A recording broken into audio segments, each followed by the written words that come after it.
আজকে অনেক সকালে ঘুম থেকে উঠেছিলাম আর উঠে দেখি বেশ একটা সুন্দর ওয়েদার।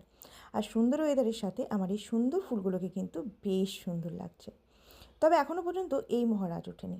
আমিও একটুখানি সুজি রান্না করে খেয়ে নিয়েছিলাম আর তারপর তাকে একদম বিছানা থেকে খেদিয়ে দিয়ে আমি শুয়ে পড়েছিলাম, কারণ এখন আর কারোর শোয়া হবে না।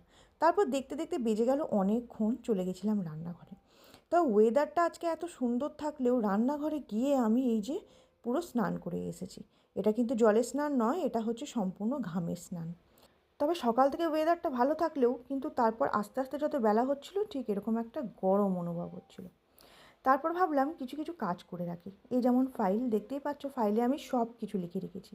ওর মধ্যে যত রকমের ডকুমেন্টস আছে সব আমি রেডি করে রেখেছি। তার মধ্যে কিছু ডকুমেন্টস ছিল যেগুলো হচ্ছে গিয়ে আমাকে পাঠাতে হতো বাড়িতে, তাই আমি সেগুলো আগে তাড়াতাড়ি করে বাড়িতে পাঠিয়ে দিলাম আর তারপর রাজাকে সব ডকুমেন্টসের ব্যাপারে আমি বুঝিয়ে রাখলাম। এর মধ্যে আমার ব্যাংক ডিটেলস প্লাস আমার যে ইএসআই অফিসের ডিটেলস আছে সব কিছু আমার এর মধ্যে কিন্তু সেট করা আছে। আর এদিকে এই কাজ করতে করতে আমার ওদিকে হয়ে গেছে একদম পুরো ভাতের সিটি, মানে কুকারে সিটি দিয়ে দিয়েছে। উঠতে উঠতেই তো আমার আর একটা সিটি হয়ে যায়, জানো তো। যাই হোক, চলো আজকের মতো অন্তত আমি আমার রান্নাবান্নাগুলোকে শেষ করেছি। আজকে ভীষণ গরম করছিল আর ভীষণ কষ্ট হয়েছে, তবে রান্নাবান্না খতম করে মনে হচ্ছিলো যেন শান্তি তো শান্তি।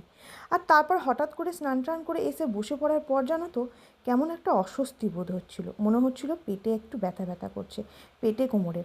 অ্যাকচুয়ালি লাস্টের দিকে হয়তো এই জিনিসগুলো একদমই হয়, প্রেগনেন্সির লাস্ট দিকে এসে না আমি ভীষণ ক্লান্ত হয়ে যাচ্ছি আর ভীষণ অধৈর্য হয়ে যাচ্ছি। তবে আমি তারপরে আবার ভাবলাম যে ব্যাগটা একটু গুছিয়ে রেখে দিই, আর একবার ভালো করে গুছিয়ে রাখি তাহলে হয়তো আর একটু ভালো হবে। তারপর আবারও কিছুক্ষণ বসে বসে সেই ব্যথাটা অনুভব করছিলাম। তারপরে হঠাৎ করে আবার রাজা এলো রাজার প্রবলেম নিয়ে। সে কিছু ব্লাড টেস্ট করেছে, সেই ব্লাড টেস্টগুলোকে আমাকে দেখাতে এলো।